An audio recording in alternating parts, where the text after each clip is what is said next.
Welcome to Parsimony, your all-in-one business management solution. In this tutorial, we'll explore the item price feature in the items and pricing subfunction of the buying module. By the end, you'll have a clear understanding of how to set and manage item prices for efficient purchasing. To begin, let's navigate to the buying module in the Parsimony dashboard. Click here to access the buying-related functions. Once you're in the buying module, locate the Items and Pricing tool. This tool allows you to manage various item-related functions, including item prices. Click on the Item Price option to set or update item prices. In the item price list, you'll find the existing prices for different items. To set a new item price, click on the New button. In the item price form, you'll find different fields to fill out.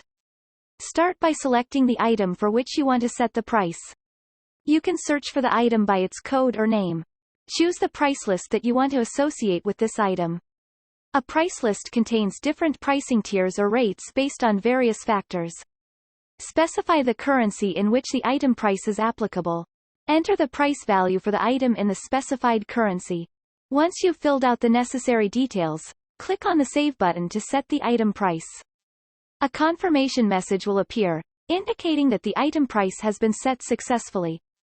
Congratulations! You've learned how to use the item price feature in the items and pricing subfunction of the buying module. Streamline your purchasing processes with Parsimony's efficient item pricing functionality. Thank you for watching this tutorial.